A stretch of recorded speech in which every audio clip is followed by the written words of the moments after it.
The richest family that has quietly taken over the Hamptons does not advertise itself with a name on the gate.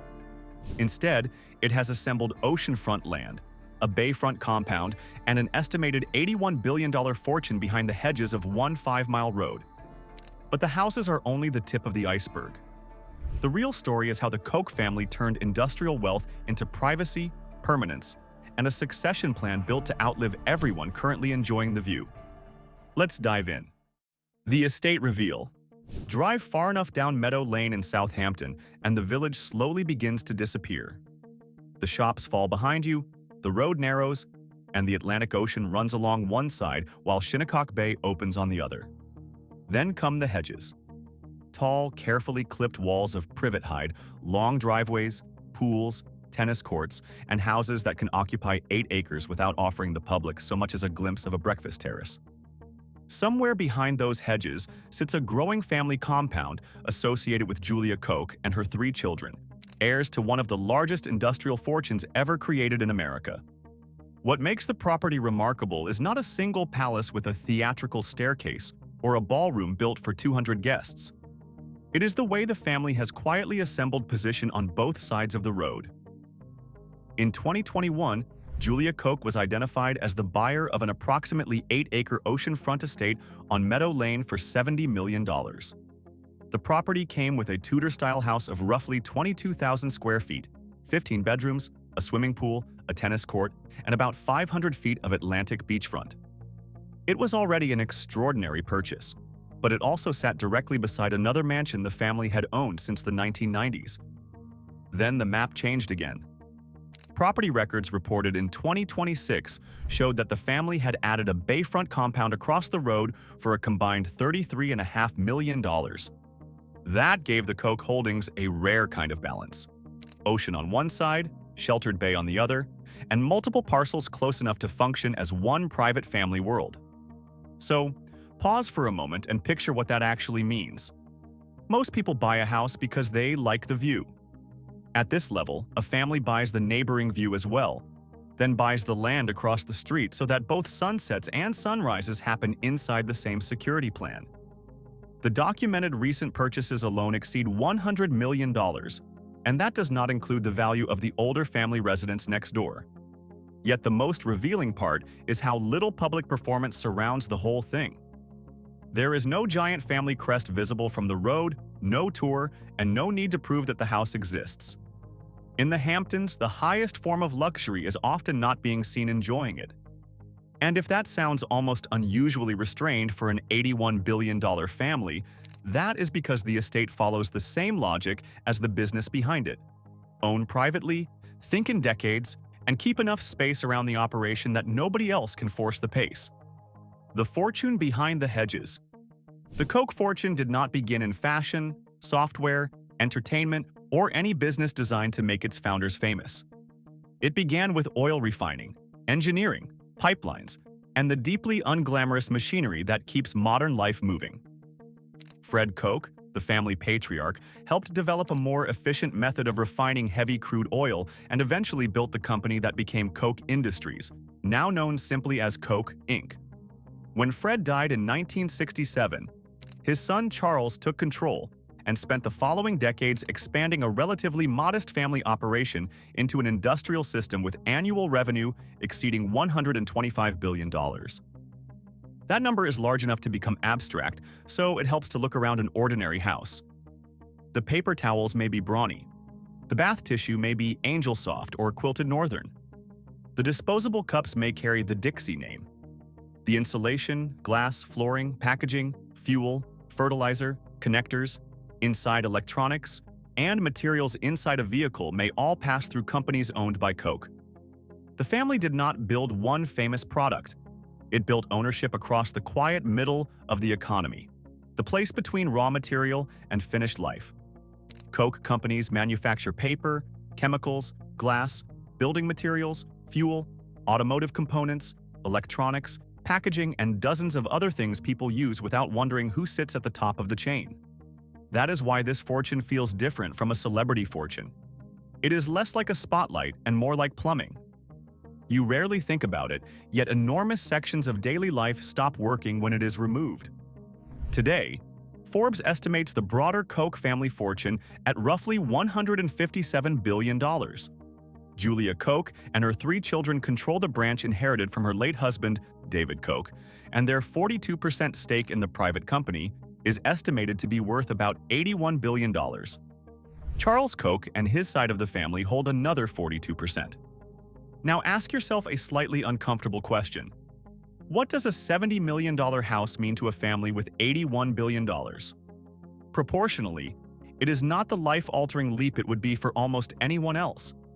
It is closer to a deliberate allocation, one more piece placed into a much larger family structure. And that is precisely why the Hamptons suits them.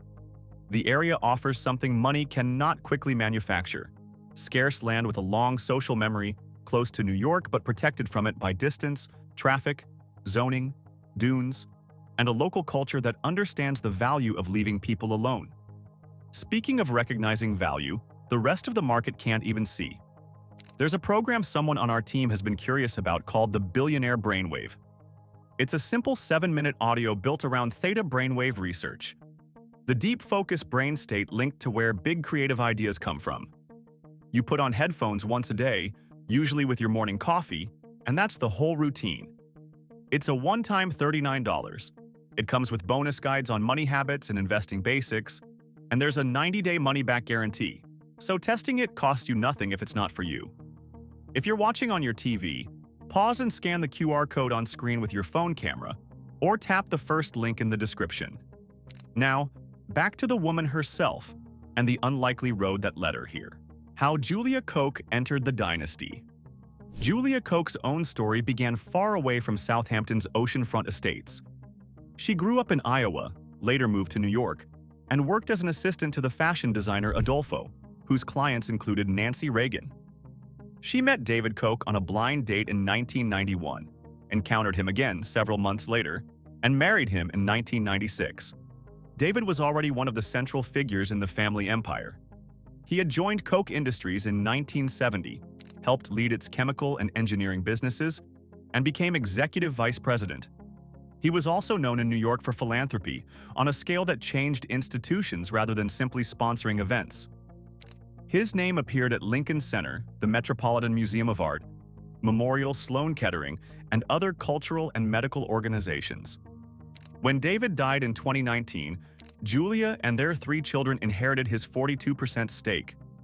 That transfer instantly made them one of the wealthiest family units in the world, but it did not turn the company into something public or easily divided. Koch remained private, and Julia joined its board. This matters because a family fortune is not truly dynastic merely because children inherit money. A dynasty exists when ownership, decision-making, and identity survive the handover. Plenty of fortunes become a collection of houses, trusts, and investment accounts after the founder dies. The Koch fortune remained a controlling stake in a living industrial company. That is the difference between receiving wealth and inheriting a position. The Hamptons compound makes more sense in that context. It is not simply a summer house chosen by one person. It is a place large enough to absorb a family whose ownership is shared across generations, where children become adults, grandchildren may eventually arrive, and one old residence can sit beside a newly acquired estate without either needing to replace the other. There is something almost traditional about that, despite the extraordinary numbers. Families with ordinary means may try to keep a cottage so the children can return every summer. Billionaire families do the same thing with multiple oceanfront parcels, professional landscaping, staff quarters, and a legal team that knows exactly where every lot line sits. The scale changes, the instinct does not. Why billionaires keep clustering here? So why the Hamptons? Why does a family with the resources to live anywhere keep buying beside other families with the resources to live anywhere? Part of the answer is geographic. Meadow Lane is a narrow strip of Southampton with the Atlantic on one side and Shinnecock Bay on the other. It is close enough to village restaurants and shops to remain convenient, yet far enough down the road to feel removed. A heliport at the lane's far end provides another route from Manhattan when summer traffic turns the highway into a very expensive parking lot. But convenience alone does not explain it. Plenty of beautiful coastlines have airports nearby. The Hamptons offers a rarer combination: scarcity, social familiarity, and controlled visibility. The best properties do not turn over very often. Some remain in the same family for decades, which means a buyer cannot simply decide on Tuesday that an 8-acre Meadow Lane estate should be available by Friday. The land has to come loose from a family, trust, or estate, and when it does, the next buyer may be found privately before the public ever knows a conversation took place. Local brokers have described an off-market system built through personal relationships, quiet telephone calls, charity events, golf clubs, lawyers, and a very small circle of people who know which family might finally be ready to sell. Limited liability companies frequently appear in deed records instead of recognizable names, and the greatest properties can change hands without a listing photograph, a sign, or an open house. In most property markets, publicity creates competition. Here, publicity can feel like a loss of control. Then there is the landscape itself. Preserved farmland and protected open space prevent every remaining field from becoming another row of houses. Local rules limit what can be built, while dunes, wetlands, and historic properties narrow the supply even further. The result is a curious market in which the lack of development becomes part of the product. Think about that. The family is not only paying for its own lawn and beach access, it is paying for the field that was never developed, the low skyline, the dark night beyond the hedge, and the reasonable hope that the view will still look familiar 20 years from now. For an older, multi-generational fortune, that predictability is deeply attractive. A fashionable neighborhood can come and go. A protected stretch of oceanfront with almost no available land is harder to replace. The hedge economy. The hedges deserve their own explanation because, in the Hamptons, they are not merely landscaping, they are architecture. From the road, a mature privet hedge can make a 20,000 square foot residence disappear. It softens security gates, hides service entrances, screens the pool, and gives a family the unusual pleasure of living close to famous neighbors without having to look at them, unless invited. And really, who has not occasionally wanted a hedge tall enough to make the rest of the world wait until Monday? Privacy here is layered. First comes the road, then the hedge, then the long driveway, then the scale of the property itself. Ownership may sit inside an LLC or trust. Staff and contractors use separate entrances. Social life happens at private homes, clubs, galleries, and benefit dinners where the guest list is known before anyone reaches the door. This does not mean nobody knows anything. Quite the opposite. The neighbors often know exactly which family is renovating, which parcel quietly changed hands, and which child is beginning to spend more of the summer there. What changes is the audience. Information travels sideways through the enclave rather than outward to the public. That is the real meaning of quiet ownership. It is not complete secrecy. It is controlled circulation. The Lauders in Wainscott. A few miles east, the Lauder family offers perhaps the most graceful example of how a business dynasty settles into the Hamptons and becomes part of the landscape. Estee Lauder founded her cosmetics company with her husband Joseph in 1946 after developing skin creams from her kitchen. What began with jars of face cream became a global beauty group with brands including Clinique, MAC, Origins, and many others, and Forbes now estimates the family fortune at about $21.5 billion. The family's Wainscott presence reaches back through Estee herself. Her granddaughter, Erin Lauder, still uses the Greek Revival house that once belonged to her grandmother, a home associated less with architectural spectacle than with family continuity. Photographs show rooms that feel collected rather than staged, with objects, furniture, and traditions moving from one generation to the next. That distinction matters. New wealth often arrives wanting to build the largest possible version of the present. Old family wealth is more likely to ask whether the next generation can still recognize the house. Ronald Lauder, Estee's son, also accumulated land around Wainscott Pond over the years, sometimes purchasing acreage specifically to prevent development. In 2024, East Hampton Town bought a 30-acre parcel from him for $56 million through its Community Preservation Fund, preserving open space, historic structures, and views around the pond. It was an unusual Hamptons transaction because the buyer was not another billionaire, it was the public. The town gained protected landscape, while the Lauder family reinforced something neighbors had understood for years. Its relationship with Wainscott was not based only on extracting the highest possible price from every acre. The family had enough money to recognize that an undeveloped field can be more valuable to a place than another mansion. That is a form of ownership too, perhaps the most elegant kind, shaping what will not be built. The Crafts on Meadow Lane. Back on Meadow Lane, another familiar surname represents a different kind of industrial-to-society journey. Robert Kraft is known publicly as the owner of the New England Patriots. But the fortune came first from paper and packaging. Businesses he built long before professional football turned the family name into a Sunday afternoon institution. Current property reporting places the Kraft family among Meadow Lane's estate owners, just down the road from the Koch holdings. The setting makes sense. Robert Kraft's business life is rooted in New England. His sports ownership is now a multi-generational family operation, and his son Jonathan has spent decades helping run both the Patriots and the wider Kraft Group. The important point is not simply that another billionaire owns another expensive house. It is that these families keep finding one another in the same few miles. Koch money comes from industrial manufacturing. Kraft money began with paper and packaging before expanding into sports and real estate.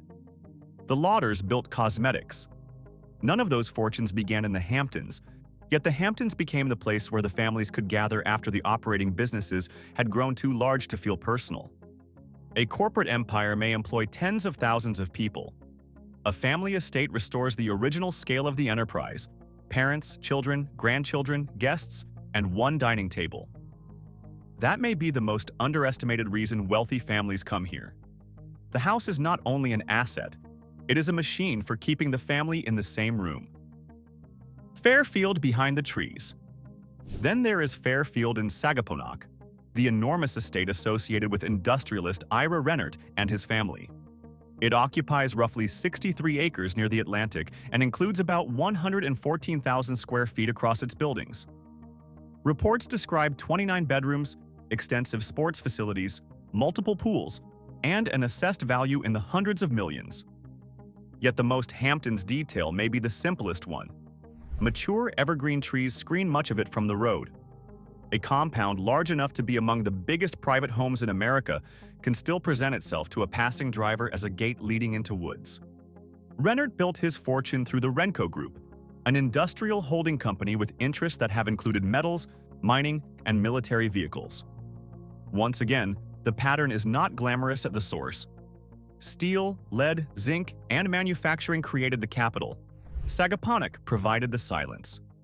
Fairfield is physically very different from the older shingle houses and inherited cottages that define traditional Hamptons taste, but it reveals the same central rule.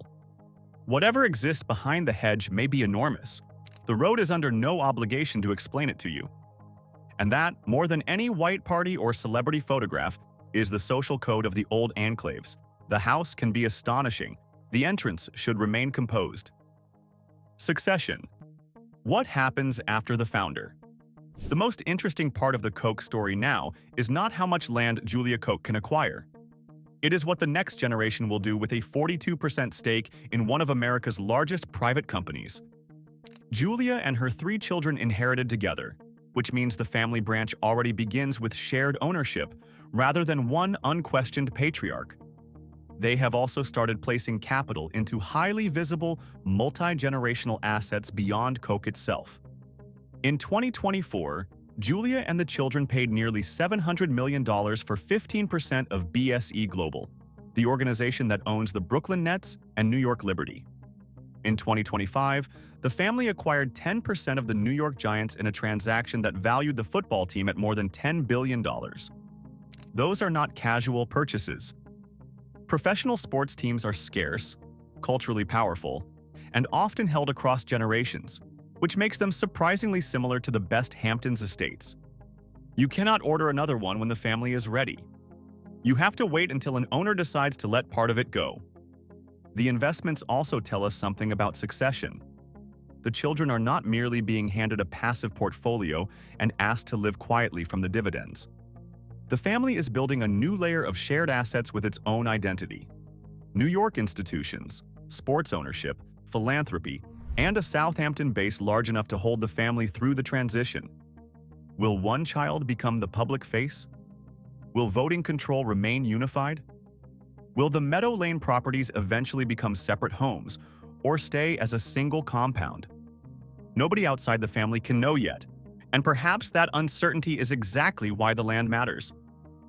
A family business can become complicated. A familiar summer place gives everyone a reason to keep returning before the lawyers need to explain who owns what. What the neighbors know.